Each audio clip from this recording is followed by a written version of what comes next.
All right, so now I'm doing a second video. So second question Evan had, what do we do with this hourglass, right?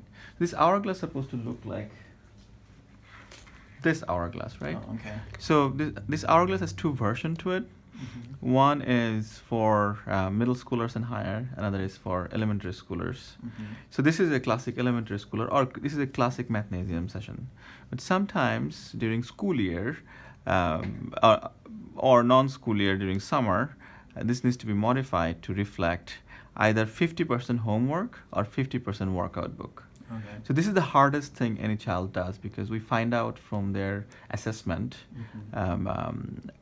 How hard this topic is for them. Okay. And you can find that out very easily from a child's assessment. There is an example of an assessment. Typically, every child in their binder has an assessment. This is an example of an assessment, right? So in this assessment, you can see that multiplication, this child was 0 at a point. And after working out, he became 100%. Oh, okay. Right? So based on that, we designed a child's learning plan.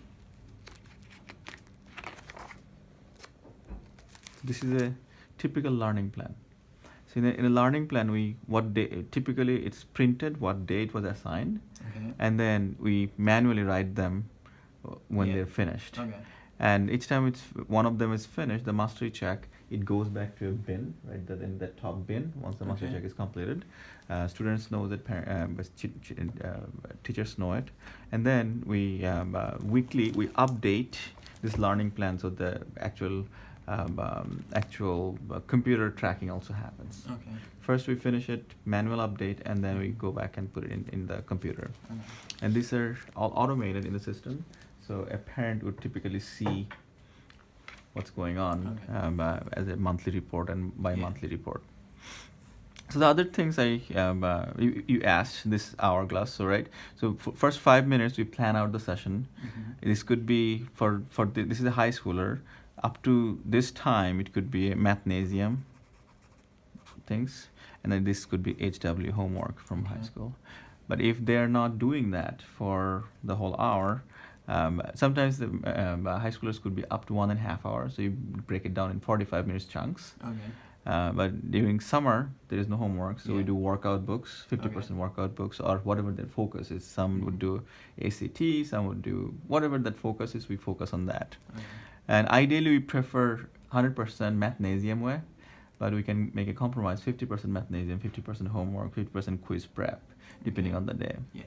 And typically, you'd do 2 mathnasium sessions where everything is mathnasium, like we follow the model. Mm-hmm. But if they're saying I have a big test coming up, big quiz coming up, Yeah. we can make an exception that one session, the third session, could be a full test focus session. Okay. So when you're writing this, if you see that this one was a test focus session, as you might realize, geometry test was coming, or assessment or something like that.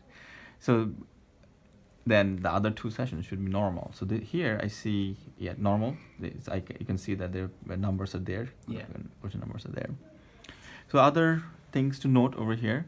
So we would like to have a key goal on top over here. So this child is very anxious. She is great on homeworks and everything, but what happens is when she tries taking tests, she gets stressed out. So what I said is, to reduce stress, something that you can do is do mindfulness or deep breathing exercise, not doing anything, just looking at things for a few minutes. So 5 to 10 minutes I assigned him in home, he should do it. Okay. To reinforce it, something that's going to come up very soon on the floor is, on top of each hour, every half an hour, we'll be doing 3 minutes of deep breathing exercise, and silent in the floor, Okay. so that we recoup our energy and actually dive back to math again. Mm-hmm. Just look around, just look at the faces, no talking, it's all silent. Lots of deep breathing and just staying on the moment, not thinking about anything. So that's something we're introducing very soon. So it could be part of the session log, as you observe, because some of the students has math anxiety. Mm-hmm. Coming here, if we can break that anxiety, if they use the same technique in home school, they can be out of anxiety. Mhm. They'll build a section of their brain, amygdala, that actually helps them. So I'm 5 minutes, so I'm gonna